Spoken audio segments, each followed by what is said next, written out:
You probably landed on this video because you know what it feels like to be rejected. You know what it feels like to feel the pain of someone telling you no. But today we're going to talk about how we can transform the power of no and turn it into a seed that allows us to grow. Hey, I'm your girl Chantel, and I am so excited to be with you today, not only because this is a topic that is near and dear to my heart, but I know that this is a journey that many of us have treaded upon. And this journey sometimes keeps us stuck. It makes us want to stop. And in other ways, it makes us want to absolutely run away. And what is that journey? It's the journey of hearing no over and over and over again.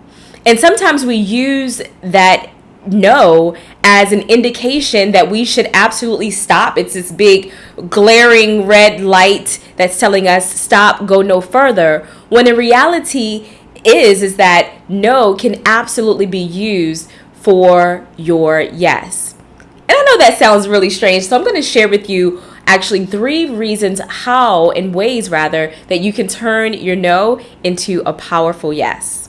I want to first start off by acknowledging the fact that when we do hear no, it feels personal, like a personal attack on who we are, our character, our identity. It feels like it's final when in reality is that your no is actually a part of your destiny. Like imagine if growing up as children, we always heard yes. You know, I have 2 children myself, and listen, the amount of questions that they ask me every day, Mommy, can I have juice for dinner? Mommy, can I have candy? Oh, I don't want any breakfast, Mommy. Can I instead have cookies? If I said yes to every single thing that they asked me for, like the other day, my daughter asked, Mommy, can I stick my foot out the window? Yes, Genesis, you can. Absolutely not, right? Because hearing no, especially in those cases, is for the betterment of who we are as individuals. And I want you to take that same child-parent relationship and think about that perspective when it comes to you hearing no and understanding that it's actually for your benefit and not for tearing you down, not for making you feel less than. So that's number 1. Don't take no as a personal affront, a personal attack to your identity. Just because you hear the word no does not mean that you are less than or you're not worthy of what you are hoping to get a yes for. Especially as business owners, it is important for us to understand that no is just a part of the process. The faster you begin to embrace that and not look for everyone to say yes, yes, yes to your offer, the more equipped you will be for the long journey that is entrepreneurship. I'll never forget when I first started out, I hated selling because I didn't want the other person to feel like I needed them, like I was desperate, right? So for many, many years, I actually struggled with closing sales because I felt that there was some desperation attached to that conversation around money, and I did not want to hear them tell me no. So on 2 levels, I was already painting this picture of rejection from the other person. Well, when we look at no as just being a part of the process, something that we will have to embrace, then we understand that external validation does not determine our worth.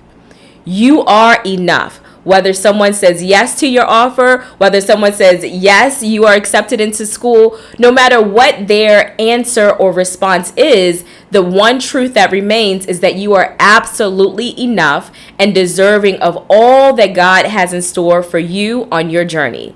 It's not a matter of if, it's a matter of when. And I know sometimes it's easier said than done, but the third thing that I want you to understand is this.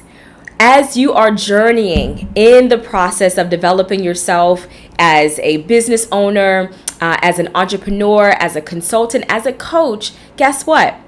Your efforts are in direct relation, not to the answers that you receive, but into the work that you put into it. All right? So even if you hate selling, even if you are horrible at, like I was, at having the conversation around money, guess what? Being in action and getting those no's and yeses, it only helps you get better along the way. So make sure that you embrace this not as a sign that you are not qualified, not as a sign that you are in the wrong business, but as a sign that you are actually heading in the right direction. So I want to share with you some ways, some real practical ways that you can turn your no into a powerful yes. And as I mentioned earlier, turn it into a seed for growth. There's a scripture that I absolutely love, and it's from the book of Matthew, chapter 7, verse 7. So super easy to remember, Matthew 7, verse 7. And it says, "Ask and it shall be given to you. Seek and you shall find. Knock and the door shall be opened to you." This scripture isn't just words on paper or words that I'm saying to you, but it's a clear call to action. If we continually to ask for clarity, if we continue to seek with purpose, if we knock with determination, guess what? Eventually there is a yes waiting on the other side. You just got to stick in the game long enough to receive it. I was actually talking to a client today, and she had applied to a number of conferences, and she hasn't heard back from all of them, but she did hear back from one of them this weekend.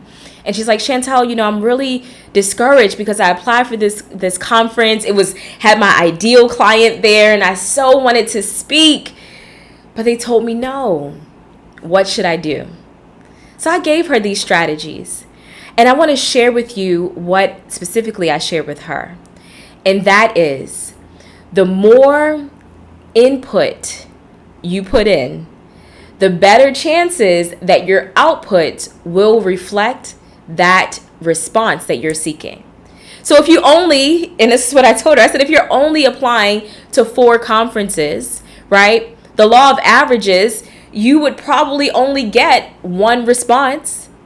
And if it's 50-50, either yes or no, chances are, because there's so many people applying to these conferences, chances are it's going to be a no. So if you increase your input, apply to many conferences, those of you who are applying for jobs, apply for more jobs, my entrepreneurs, put out more social media, right? Then guess what? You increase your likelihood of conversions. So if you don't like the outcome that you're receiving, change the input. So the next time life drops a no in your lap, guess what? Embrace it, grow from it, and know that it's all a part of your life story. The best part about it all is that the next chapter definitely has a yes waiting, especially for you. I actually remember hearing no when I applied to grad school. I actually only applied to 2 graduate schools because, first of all, I hate filling out applications. That's number 1. And number 2, I was so sure that my background was good enough for me to get accepted into both of my top choices. So I applied to these 2 schools, and I got a no from the school that was actually my top choice. And I didn't have these same strategies that I'm sharing with you. So I thought, okay, well, maybe it's something wrong with me. Maybe it's just not the time for me to go to graduate school. Maybe I'm not good enough. Maybe there were more people who applied that had better resumes than me. I started to look internally, but the only thing that I found on the inside was things that made me feel even more disqualified. Sometimes when we hear no, we try to rationalize and make up stories to help convince ourselves that we either deserve the no or that person was clueless and mistakenly told us no. But no matter what the scenario is, we are making up this story to try to heal whatever broke when we heard that rejection. Well, I want to share with you that just like me receiving that no for graduate school, if I had felt continuously down and like I wasn't good enough, then that would have set me up for a spirit of defeat. And thankfully, in that moment, I was feeling a bit defeated, but I didn't let that become a part of my identity. Because guess what? What one school said no to, another school said yes yes, two. Here's what I mean. I applied to 2 graduate schools and I didn't get accepted into both choices, but I got accepted into one. That one graduate school just so happened to give me a full ride scholarship to their university. Look at God. So I want you to know that your no is a part of your destiny. It does not define who you are.